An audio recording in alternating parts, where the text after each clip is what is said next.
Good evening to all of you, and thank you for joining us on 13 Plus. I'm Mary Coleman. We want to dive right into your weather with meteorologist Corey Kowitz because lots of people are heading out to the rodeo parade tomorrow and want to know what's going on. Yeah, hey, and listen, the weather's certainly been cooperating with us. I've been the good guy. Everyone here in the weather team has been telling you how nice the weather is, and well, if you're going to guess if it's going to be nice just based on how nice it's been, well, you'd be correct. We're going to continue to see those great conditions, and it's part of a larger stretch here of the past 9 days here where we've seen beautiful conditions. Yesterday, 82. You may have felt that cool down to 71 today. A good deal cooler, but still nice. I mean, let's look at the last 9 days.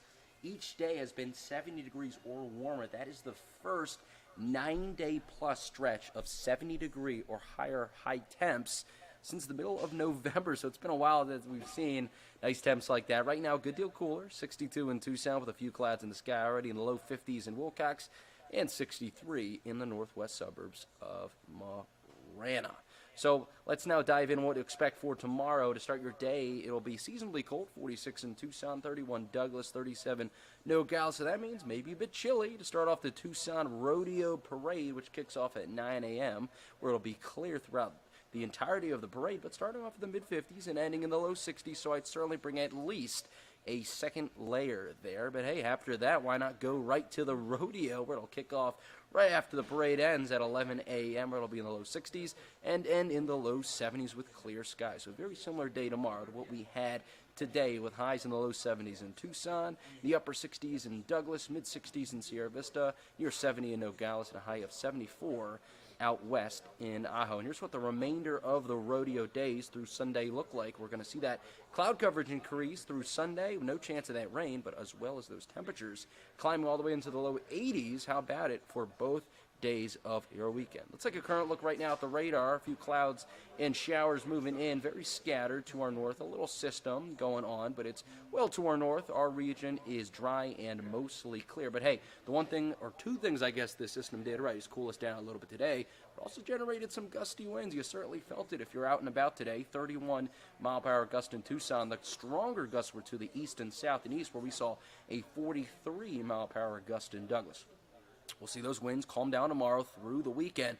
But look at this, really ramping right back up by early next week, where we could see 30, maybe 40 mile per hour gusts. And that catches your eye, thinking, yeah, maybe a little bit of a pattern change could be occurring. Then another system could be digging in, and that's absolutely looks like it could be the case. Let's track it out now using our first alert future radar as well as the upper level map. That system to our north gets driven out and moved off by high pressure moving in. So that'll help warm us up by Friday, keeping us warm, sitting here through the weekend, keeping us dry. But keep an eye, though, on this little guy out in the ocean. This system is going to merge with a system to the north and west here and dive in. By the time we get to Monday, we could be seeing some showers later in the day, really filling in Monday night through Tuesday as this system looks to dig in. And that same system is saying, yeah, some pretty decent rainfall could come with it, especially out to the eastern half of the viewing area, where some areas could see a quarter of an inch, half an inch, maybe even over an inch, according to this model, again, far in the future, so we'll keep you updated.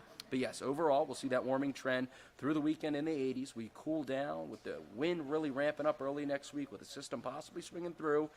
The highest odds we have right now are into Monday night into Tuesday, 40% chance, which is low, but we'll continue to update those numbers because it's far away. We may increase it, we may decrease it, but overall, it looks like a pattern change could come and spoil the nice stretch of temperatures and weather we've had since really the last 9-10 days here in Tucson. Goodness. Well, we will have to keep an eye on that. Thank you, Corey. Good news is, as he mentioned, tomorrow you all will be just fine if you plan on heading out to the rodeo parade. Very exciting day. And let's turn to our story for this evening now. Well, many people purchase electric vehicles to help the environment, but they may not realize they actually pose a problem for firefighters. Our national team explains why fires involving an electric vehicle are so dangerous for them.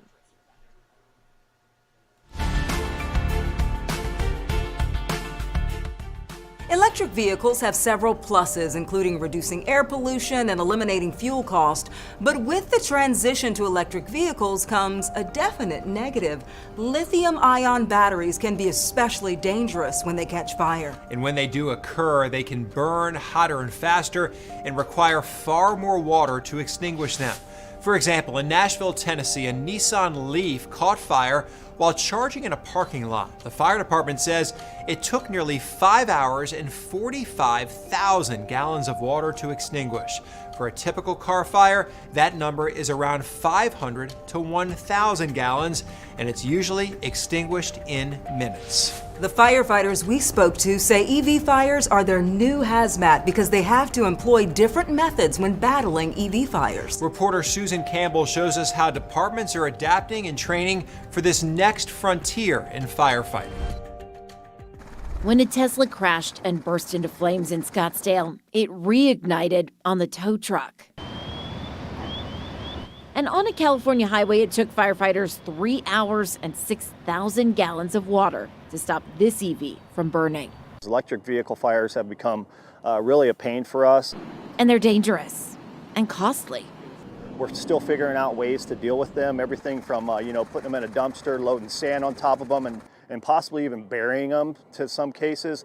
Right now, we're all scrambling to come up with better ways. You said you're scrambling because there's not one standard tool to put out these fires, it sounds like. Yeah, there isn't. But there are some new tools that could help. Here's one of them. It's called the Turtle. For this demonstration, this isn't an electric vehicle. Firefighters say it would be too dangerous to purposely set one on fire.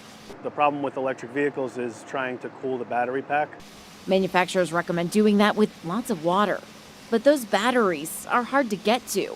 So the Turtle slides right under the car and sprays water straight up.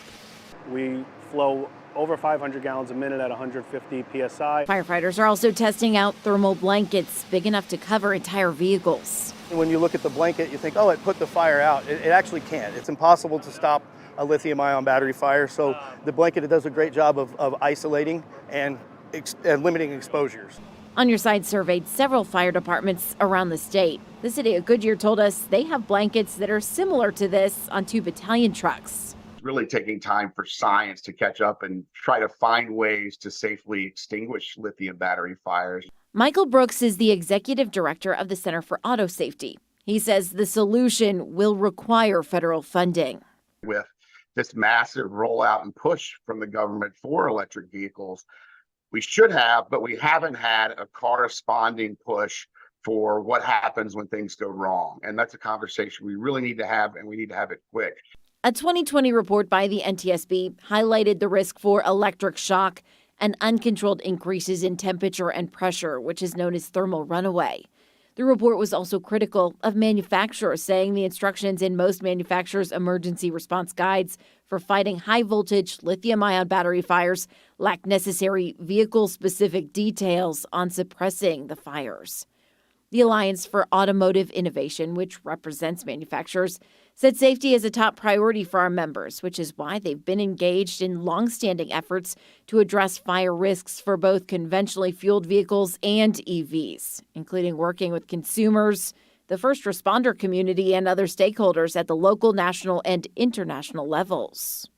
It's going to be a very, very different response for someone in a rural setting where they can just let that car burn, because ultimately that's the best way to get rid of the problem because it consumes all the fuel. If you're downtown in Phoenix, that's not really going to work out for you to just let the car burn, or if you're in a parking garage like that. Look 50 years into the future for me. What does EV firefighting look like? Well, I think this is going to be about a 10 to 15-year problem. Battery technology is evolving really quickly. I think within 10 years you'll have solid-state batteries, which can't catch on fire because of the chemistry. So way in the future, problem solved. Right now, it's a conundrum. That's right, it is. And it's technology's kind of just forced this upon us faster than everyone's ready for. According to research by Auto Insurance EZ, EVs have a 0.03% chance of catching on fire compared to gas-powered vehicles, which have a 1.5% chance of catching on fire. In Phoenix, I'm Susan Campbell. The U.S. Fire Administration suggests several steps you should take to help prevent an EV fire at your home. First, have a qualified electrician install a new dedicated circuit for your EV charging device. Older home wiring may not be suitable for use with EV supply equipment. Next, make sure you purchase a charging device that is certified by a nationally recognized testing laboratory. and install a residual current device with the charging unit. It will turn off the power if there's a problem and help prevent a fire. Lithium-ion battery fires aren't just limited to electric vehicles. Our recent investigation found these batteries have been linked to fires in landfills, recycling and waste management facilities, transfer stations, and even garbage trucks.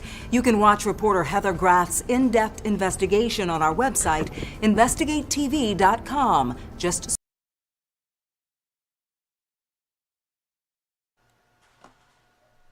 Thank you all so much for joining us on 13 Plus this evening. We hope you have a great night and will join us on 13 News Live at 10. For now, here's a live look of the Tucson area. And if you need to get to bed early to make it to the rodeo parade, we hope you get to bed early and sleep well. We'll see you later.